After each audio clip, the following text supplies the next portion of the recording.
Friends, ತುಂಬ ದಿನ ಆಗಿತ್ತು ಯೂಟ್ಯೂಬಲ್ಲಿ ವಿಡಿಯೋ ಬಿಟ್ಟು. ಅದಕ್ಕೆ ಇವತ್ತು ಎಗ್ ರೈಸ್ ಮಾಡೋಣ ಅಂತ ಎಲ್ಲನೂ ರೆಡಿ ಮಾಡ್ಕೊತಿದ್ದೀನಿ. ಎಗ್ ರೈಸ್ ಮಾಡೋಕ್ಕೆ ಶುಂಠಿ ಬೆಳ್ಳುಳ್ಳಿ ಪೇಸ್ಟು, ಎರಡು ಮೆಣಸಿನ್ಕಾಯಿ, ಒಂದು ಅರ್ಧ ಟೊಮೊಟೊ, ಈರುಳ್ಳಿ, ಪುದೀನ ಸೊಪ್ಪು, ಸಾಂಬಾರು ಸೊಪ್ಪು ಬೇಕಾಗುತ್ತೆ. ಈಗ ನೋಡೋಣ ಬನ್ನಿ.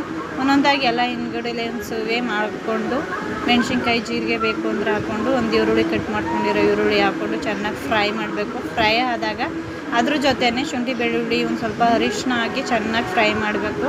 ನಂತರ ಟೊಮೊಟೊ ಹಾಕ್ಕೊಳ್ಳಿ. ಟೊಮೊಟೊನ ಚೆನ್ನಾಗಿ ಮೆತ್ತಗಾಗೋಂಗೆ ಚೆನ್ನಾಗಿ ಫ್ರೈ ಮಾಡಿ ಸ್ವಲ್ಪ ಉಪ್ಪು ಹಾಕಿ. ಯಾಕೆಂದರೆ ಉಪ್ಪು ಹಾಕಿದ್ರೆ ತುಂಬಾ ಸ್ಮೂತ್ ಆಗುತ್ತೆ, ಚೆನ್ನಾಗಾಗುತ್ತೆ.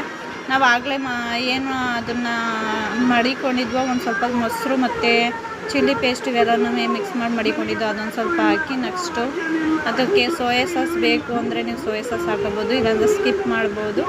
ಮತ್ತು ಲಾಸ್ಟಲ್ಲಿ ಎಲ್ಲ ಆದಮೇಲೆ 2 ಮೊಟ್ಟೆ, ನಿಮ್ಗೆ ಎಷ್ಟು ಬೇಕು ಆ ಮೊಟ್ಟೆ ಹಾಕ್ಕೊಂಡು, ನಾನಿಲ್ಲಿ 2 ಮೊಟ್ಟೆ ಹಾಕ್ಕೊಂಡೆ. ಯಾಕೆಂದರೆ ನಾನು ತಿನ್ನೋದಿಲ್ಲ, ನನ್ನ ಮಗುಗೋಸ್ಕರ ಅಂತ. ಚೆನ್ನಾಗಿ ಫ್ರೈ ಮಾಡಿ ನಂತರ ಲಾಸ್ಟಲ್ಲಿ ಸ್ವಲ್ಪ ನಾವು ಅನ್ನ ಮಾಡ್ಕೊಂಡಿದ್ದು ಅನ್ನ ಹಾಕ್ಬಿಟ್ಟು ಸ್ವಲ್ಪ ಫ್ರೈ ಮಾಡಿದ್ರೆ ತುಂಬಾ ಚೆನ್ನಾಗಿರ್ತದೆ. ಟ್ರೈ ಮಾಡಿ ಗೈಸ್, ಒಂದು ಸಲ ಟ್ರೈ ಮಾಡಿ ನೋಡಿ, ತುಂಬಾ ಚೆನ್ನಾಗಿರುತ್ತೆ.